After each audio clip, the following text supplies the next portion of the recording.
করার জন্য। এই মহামান্য শুনি দর্শক মন্ডলী, এতক্ষণে পবন পুত্র বীর হনুমানের ভূমিকায় সুনৃত্য পরিবেশন করে দেখাবে। ইনি হলেন স্বর্গীয় ওস্তাদ বিমল সিং সরকারের বড় দাদার বড় ছেলে, নৃত্যশিল্পী গণেশ সিং সরকার।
তবে কি আমার এই কদলের বনে কোন বীর পুরুষ প্রবেশ করেছে?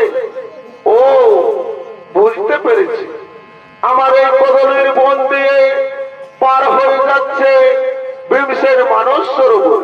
ঠিক আছে, ঠিক আছে, আমি আমার লেজকে বিস্তার করে বসে থাকবো এই বনের প্রথম আচারে। দেখি দেখি ভীমসেন কিভাবে পার হয়ে যায় সেই মানস সরোবরে।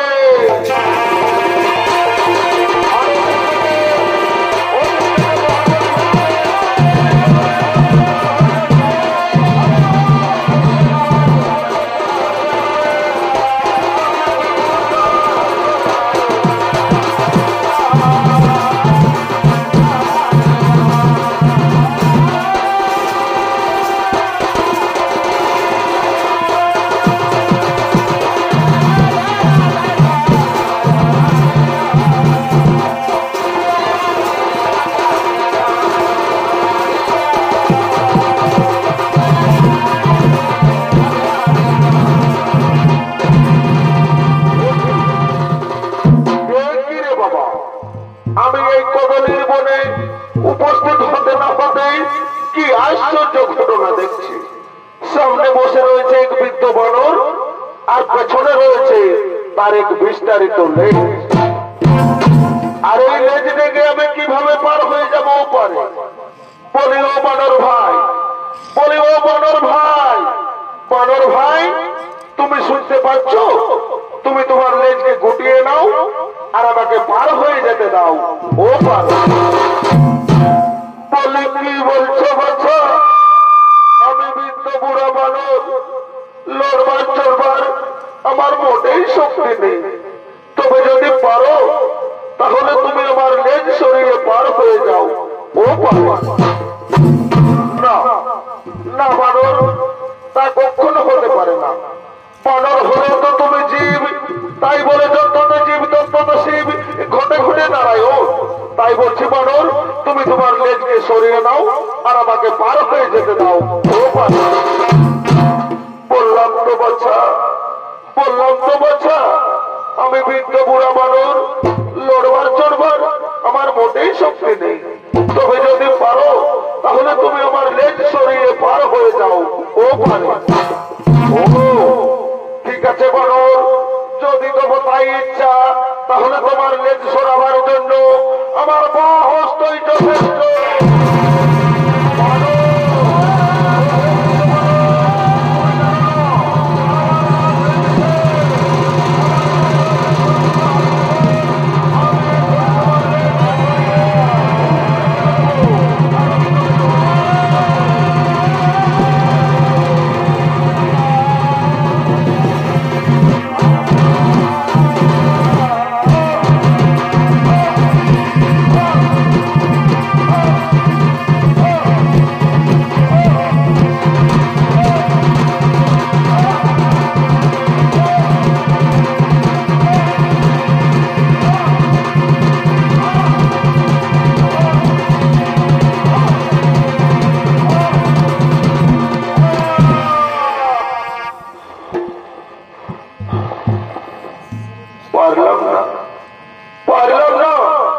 আমি আমার বাম হস্ত দিয়ে চেষ্টা করে দেখলাম, এই বৃদ্ধ বানরের লেজ সরাতে পারলাম না।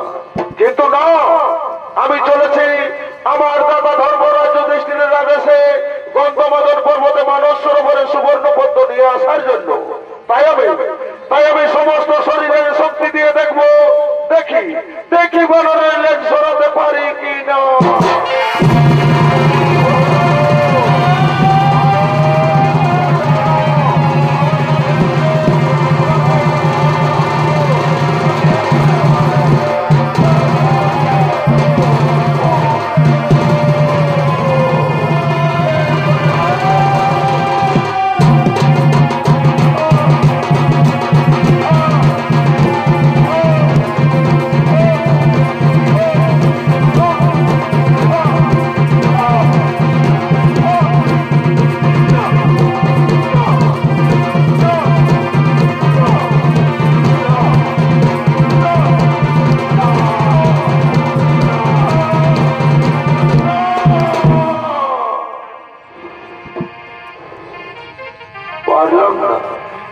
পারলাম না।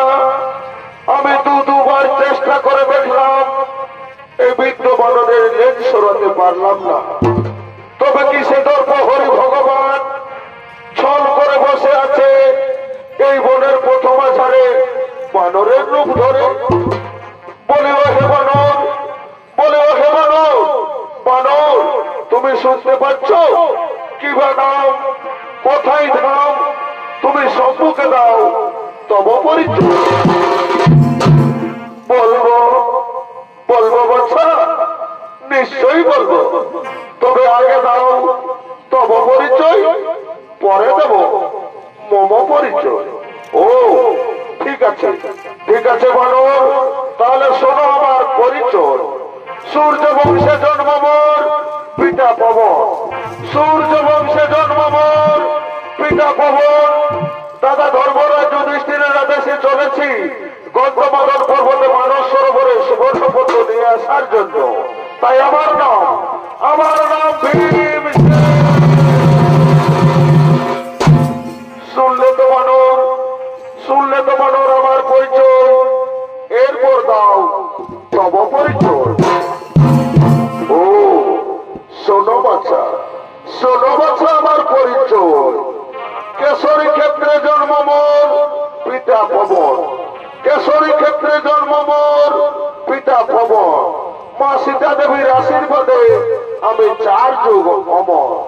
ত্রেতা যুগে শ্রীরামচন্দ্রের সঙ্গে লঙ্কায় গিয়ে রাবণ রাজাকে করেছিলাম নিধন, মা সীতা দেবীকে করেছিলাম উদ্ধার। তাই আমার নাম পবন পুত্র বীর হনুমান।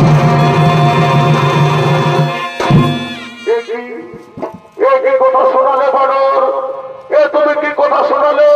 তুমিও পবননন্দন আর আমিও পবননন্দন।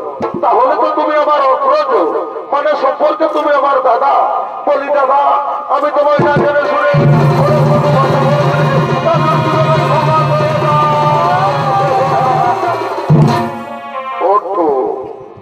ওঠো ভাই ভীমসেন, মতো আমি তোমাকে ক্ষমাই করে দিয়েছি। বলি দাদা, সত্যি যদি তুমি ত্রেতা যুগে শ্রীরামচন্দ্রের সঙ্গে লঙ্কায় গিয়ে রাবণ রাজাকে করেছিলে নিধন, সীতা দেবীকে করেছিলে উদ্ধার, আমি তোমার সেই ত্রেতা যুগের রূপটি দেখতে চাই দাদা। এই সভা মাঝে তুমি মনের আনন্দে দেখিয়ে দাও দাদা, তুমি মনের আনন্দে দেখিয়ে দাও।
আমার এই ভয়ঙ্কর রূপ দেখে আমার ভাই ভীমসেন মাটিতে মূর্ছিত হয়ে পড়ে গেল। না, আমি আর এর রূপ রাখিব না, আমি পুনরায় পূর্ব রূপ করিব ধারণ।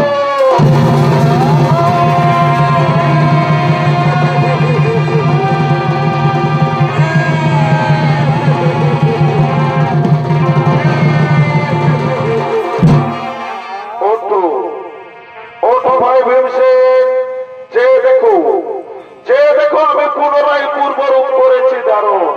বলি দাদা, একটু আগে ছিল তোমার স্বর্গতে মস্তক আর পাতালে তেলে, এরূপ দেখে তুমি আমায় লজ্জা দিলে মরে দাদা, এরূপ দেখে তুমি আমায় লজ্জা দিলে মরে। বলি দাদা, আমি যাবো গঙ্গামাদন পর্বতে মানস সরোবরে সুবর্ণ পদ্ম নিয়ে আসার জন্য। আমি কোন পথ দিয়ে গেলে সেখানে পৌঁছতে পারবো? শোনো ভাই, তুমি প্রথমে উত্তর পথে করিবে গমন,